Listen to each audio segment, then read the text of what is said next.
me puse a recordar en las últimas semanas, en los últimos meses, a raíz de que estamos en pandemia, he recibido muchísimas invitaciones a diferentes medios de comunicación, a radio, a televisión, a prensa, y me puse a pensar en las preguntas que regularmente me hacen. Y siempre hay preguntas bastante comunes para los antropólogos y las antropólogas, pero hay una que llama más mi atención, que tiene que ver y que va más al final de estas entrevistas, que tiene que ver con cuál es el futuro de la antropología. Entonces, son recurrentes no porque no sean creativos los que entrevistan, sino porque creo que es una pregunta que realmente está rondeando a las cabezas de toda nuestra sociedad. Entonces dije, bueno, voy a hablar un poco de cuál es el futuro de la antropología. Y realmente la respuesta es fácil. Bueno, de entrada se agradece que crean que haya un futuro para la antropología, porque eso no es bastante común. De hecho, ustedes se imaginan, varios de nuestros estudiantes de antropología, cada que llegan y le dicen a sus papás que van a estudiar antropología, pues pegan el grito en el cielo, porque justamente ponen en duda ese futuro. Pero bueno, es muy fácil porque la respuesta está en la pregunta per se. Mientras nosotros nos cuestionemos, mientras el humano se esté cuestionando, hay cabida y continuidad para la antropología. Si el humano no se hubiera cuestionado, por ejemplo, si el Homo erectus no se hubiera cuestionado sobre el fuego, no tendríamos fuego.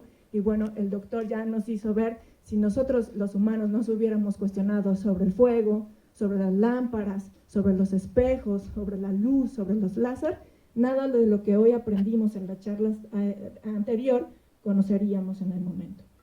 Por ejemplo, si Marion, que es quien está aquí, Marion Stirling, generalmente el crédito se lo lleva Mateo, su esposo, Matthew Stirling, pero la verdad es que si Marion no se hubiera preguntado o cuestionado cómo se verían sus bolsas de moda de piel de cocodrilo, hechas de piel de cocodrilo, entonces Marion y Matthew no hubieran ido al sur de Veracruz a buscar ese cocodrilo y encontrar uno de los sitios más importantes de Mesoamérica. Y ni las cabezas, es en serio, la historia está escrita en cartas. Marion fue a buscar cocodrilos para sus bolsas de moda. Estaban en plena Segunda Guerra Mundial. Entonces, mientras nosotros nos cuestionemos, los humanos nos cuestionemos, hay cabida para la antropología. Yo les volteo siempre la pregunta, ¿cómo sería un futuro sin antropología? Y hoy les voy a hablar justo de eso. Les voy a hablar específicamente cuál es la importancia de la antropología y de manera muy especial de la subdisciplina de la que yo me encargo, que es la arqueología. Entonces, vamos a empezar. Bueno, hay que concebir a la antropología y a cualquiera de sus subdisciplinas, es decir, la arqueología, la antropología social, la antropología física, la antropología histórica, la antropología lingüística, como un espejo en el cual podemos mirarnos y ver los logros y los fracasos de otras sociedades antiguas o contemporáneas. Entonces, la antropología en general lo que estudia es a los seres humanos en su aspecto biológico y sus relaciones con otras especies, con otros grupos humanos, con el entorno, desde un aspecto socio-biocultural. Entonces, para estudiar todo eso, necesitamos dividirnos en trincheras. Y una de esas trincheras las ocupamos los arqueólogos. Siguiente. Bueno, antes de empezar, yo sí quiero, siempre está en mis metas acabar con ciertos tipos de mitos. Y siempre empiezo con el de, bueno, los arqueólogos no estudiamos a los dinosaurios. Yo sé que todos aquí, los que están presentes, saben que no estudiamos a los dinosaurios, pero es bastante común, de verdad, si vamos al médico o si de repente vamos a un domingo familiar, siempre va a haber alguien que nos diga, que piense que los arqueólogos trabajamos con los dinosaurios. Y entonces, en tanto la arqueología es una subdisciplina antropológica y los humanos no convivimos con los dinosaurios, entonces no está en nuestro campo de trabajo. Esto es común que piensen, yo creo, por la metodología. La metodología que utilizamos, que es una de las principales, que es la excavación, es algo que compartimos con los paleontólogos. Entonces, va por ahí un poco la confusión. Pero esto es un poco para recordarles que estudiamos a los humanos y las relaciones que hay entre como grupo sociocultural. Entonces, otra cosa es que también Imagino que más de uno aquí piensa que la arqueología solo se encarga del pasado antiguo. Y lo entiendo porque la mayoría de nosotros, los arqueólogos y arqueólogas, nos dedicamos sí al pasado muy, muy antiguo o al pasado remoto. Yo, por ejemplo, me dedico a la cultura olmeca, de las cuales voy a hablar un poquito el día de hoy, que es la más antigua de Mesoamérica, hace 3000 años, pero la realidad es que no todos los arqueólogos y arqueólogas nos dedicamos al pasado antiguo. Muchos de nosotros enfocamos nuestros estudios al pasado reciente, es decir, que sucedió hace 20 años, hace 30 años, hace 10 años, e incluso hoy por las circunstancias, la época de crisis que se vive en nuestro país por la delincuencia, la arqueología también se está enfocando al presente a través de la arqueología forense. Entonces, también quitémonos esa idea de que la arqueología solo se dedica al pasado antiguo. Y bueno, mi último puntito por aclarar es que nuestro objetivo de estudio no son los materiales per se. Son impresionantes, nadie se puede resistir a las esculturas que ven en el Museo de Antropología de Jalapa, por ejemplo, a las piezas que quizás salgan en algunos de sus terrenos, a los entierros, pero nuestro objeto de estudio es lo material. Sin embargo, nuestro objetivo de estudio son todas esas poblaciones y esas sociedades que generaron y están detrás con su dinámica de esos objetos. Entonces, siguiente. La arqueología hay que verla como antropología. Y no solo porque ya les platiqué que forma parte de la disciplina y lo vemos desde nuestra trinchera. Nosotros analizamos a estos grupos humanos y en su aspecto biológico y sociocultural a través de los artefactos, sino que parte de nuestra obligación como arqueólogos y nuestra responsabilidad como arqueólogos es, en espacios como este y como en otros que se están generando, pasarle a la sociedad, a nuestra sociedad, qué podemos aprender de ella. Entonces, les voy a platicar un caso muy interesante. Les voy a platicar qué es lo que nos preguntamos y en específico qué es lo que hago yo dentro del campo de la arqueología. Entonces, dentro del campo de la arqueología es muy, muy amplio. Y generalmente nos preguntamos, cuando encontramos una pieza, de qué tipo es la cerámica, de qué forma es, la dibujamos, si tenemos la suerte de encontrarla completa, por ejemplo, que pocas veces sucede, etc. Pero hay un campo dentro de la arqueología que se ocupa de los estudios de la población. Es decir, somos los demógrafos del pasado. Lo que hacen los demógrafos actualmente, que es medir la dinámica de población, de por qué surge una población, por qué hay momentos como el que estamos ahorita, que la curva poblacional varía, baja, de repente sube, o por qué hay un declive en la población. Eso lo tratamos de ver los arqueólogos en sociedades del pasado. Entonces nos preguntamos cosas como, ¿por qué hay sociedades que eligen ciertos lugares para asentarse? Como los olmecas, por ejemplo, ¿no? Que se ubican, ahorita les voy a enseñar, en los pantanos del sur de Veracruz, en algo que para nuestra sociedad pudiera ser lo más crítico y que nos preguntamos, ¿por qué se asientan en los pantanos, al lado de los cocodrilos, con esa lluvia de mosquitos? Eso tiene una respuesta bastante específica. ¿Por qué creció o disminuye una población? ¿Por qué migran? ¿Por qué migraron? ¿Se los llevaron los extraterrestres, como nos dicen en History Channel? No, hay una razón por la que emigran. ¿Por qué hay sociedades que cambian? ¿Y por qué hay otras sociedades que desaparecen? Y eso es lo que les voy a platicar ahorita en el caso de los olmecas. Bueno, yo me imagino que todos aquí saben de olmecas, pero me voy a tomar unos minutitos para recordarle todo lo que hemos aprendido. Bueno, los olmecas es una de las primeras civilizaciones en Mesoamérica. Yo creo que es la primera civilización en Mesoamérica. Solo que hay todavía una discusión. Ustedes quizá recuerden en sus libros de primaria que nos la presentan como la cultura madre, ¿cierto? Bueno, hay sitios importantes en el sur de Veracruz y en Tabasco. San Lorenzo es uno de ellos, La Venta es otro, y de repente por ahí sale Tres Zapotes. La realidad es que lo que hemos aprendido en los últimos años es que los sitios más importantes son San Lorenzo y La Venta, mientras que Tres Zapotes es un sitio ya tardío del Olmeca, algo que nosotros llamamos epiolmeca. Entonces, para hablarles de un tiempo, estoy hablando de que estamos hablando de hace más de 3000 años, casi 4000, 1800 antes de Cristo, 1200 antes de Cristo, y en específico les voy a hablar de un sitio de la primera capital olmeca, de donde surge absolutamente todo. Entonces, imagínense que hace, ¿qué fue? En 2005. Es un sitio muy grande. Lo que ustedes ven arriba, ahorita les voy a platicar qué es, pero me voy a ir para acá, porque aquí hay una gran imagen hasta arriba. Ustedes pueden ver sorgo. Actualmente se siembra sorgo en esas planicies aluviales porque no se presta para sembrar mucho maíz. Entonces se siembra sorgo. Y lo que ven hasta atrás en la primera imagen es el sitio olmeca. Es una meseta que los olmecas construyeron de forma, o sea, es completamente artificial. Depositaron 8 millones de metros cúbicos de relleno para construir una isla en medio de cuando hay época de lluvias, como lo que ven abajo, se convierte en una isla literal.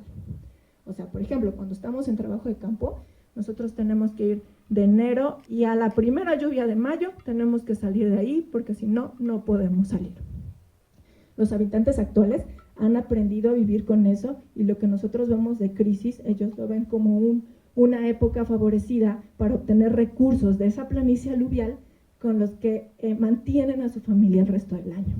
Pero eso es San Lorenzo, lo que se ve ahí que sale en esa llanura de inundación es una meseta que recordemos que es artificial y que está hecha por los olmecas. Eligieron ese lugar para sentarse dentro de todo Mesoamérica. Como es muy grande, estamos hablando de 700 hectáreas más o menos construidas, imagínense, son 10 veces la pirámide del Sol de Teotihuacán.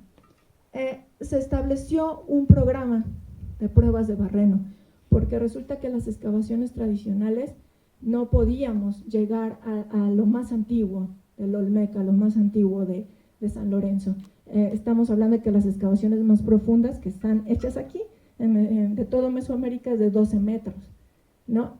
Recordemos que hay lluvias, entonces a los 12 metros ya empezamos a peligrar, los arqueólogos empiezan a derrumbar las paredes.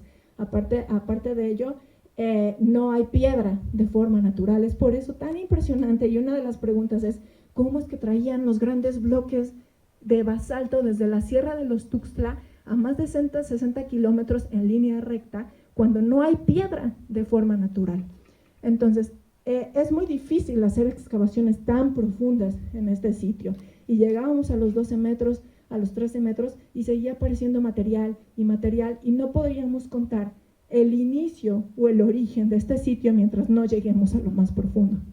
Entonces, se implementó un programa de pruebas de barreno. Las pruebas de barreno son las que ustedes pueden ver de este lado.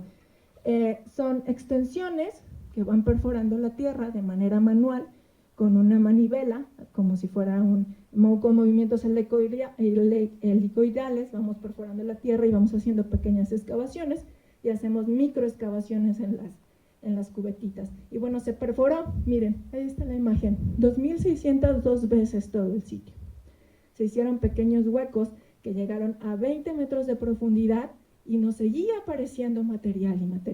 Pero bueno, ya tenemos, por ejemplo, las fases más tempranas y podemos conocer muchos aspectos de San Lorenzo. Voy a hacer un breve resumen de todos los resultados que tuvimos, porque no quiero hablarle del éxito de los olmecas, quiero hablarles de su fracaso, porque creo que eso es más de lo que podemos aprender.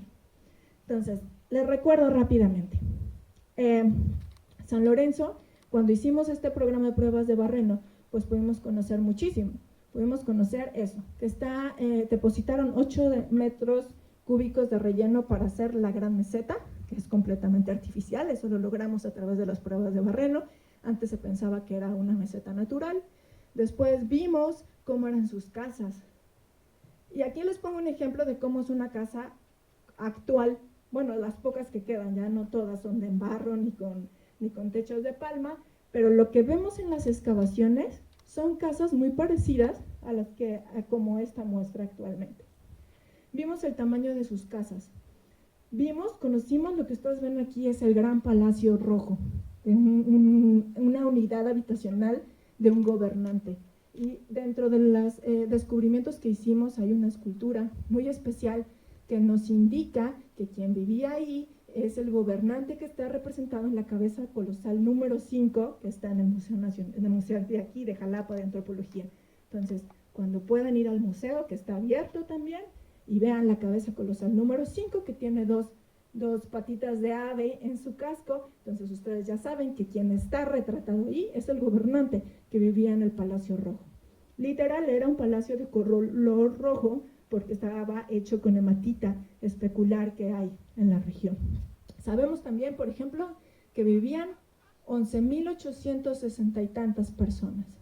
Estamos hablando del sitio más grande, más antiguo y más poblado de Mesoamérica en su momento. Pero como les digo, no les voy a hablar de sus éxitos, les voy a hablar de sus fracasos. Y bueno, aquí está una muestra de cómo se ve la meseta, la gran construcción de la meseta. Ya sabemos que es artificial, 8 millones de metros cúbicos, y ellos se asentaban por jerarquía social, es decir, los gobernantes y la élite se sentaban hasta arriba del centro, mientras que iba bajando el grado de la élite, el nivel de la élite en las terrazas, y al final, alrededor, mucho de donde se inundaba estaba la gente común. Siguiente, por favor. Bueno, ¿qué pasó con los olmecas? La pregunta que nos hacíamos también después de esto era cómo una sociedad tan poderosa como la olmeca, capaz de tener, en caso de San Lorenzo, más de 10 cabezas colosales, todo lo que implicaban esas cabezas colosales y las esculturas que podemos ver, una sociedad numerosa que aparte era capaz de construir y depositar todos esos rellenos para construir su uso habitacional, puede ser capaz de desaparecer. ¿Qué pasó con los olmecas? Y aquí está la historia de su fracaso.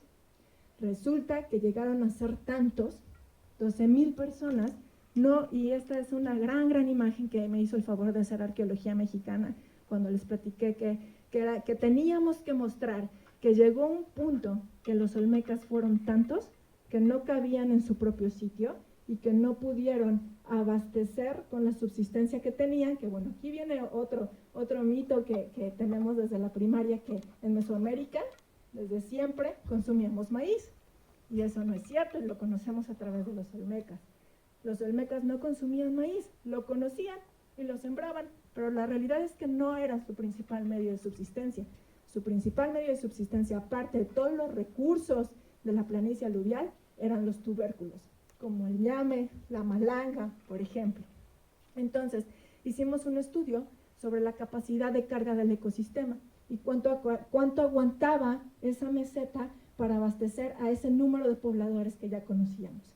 Y nos dimos cuenta que llegó un punto en que los olmecas, por muy poderosos que eran, llegaron a un punto a ejercer tanto presión en el ecosistema que no aguantaron. Entonces, eso acarrió evidentemente descontento social, conflictos internos, quisieron acabar con su gobierno, y lo vemos en cada aspecto, lo vemos en las esculturas, lo vemos no solamente en las excavaciones que nos muestran sobre fitolitos, sobre polen, que era lo que se consumía. Entonces, alrededor del 1000 a.C., mucha gente de San Lorenzo tuvo que emigrar y funda la segunda capital olmeca en Tabasco, que conocemos como La Venta. Entonces, esta pequeña historia, más que del éxito del olmeca, que usualmente es lo que conocemos, sino del fracaso, creo que es algo que podemos aprender mucho de la arqueología en específico y de la antropología en general. Entonces, la arqueología es impredecible, pero es un lugar seguro. Nos muestra miles de caminos posibles, variados y reales.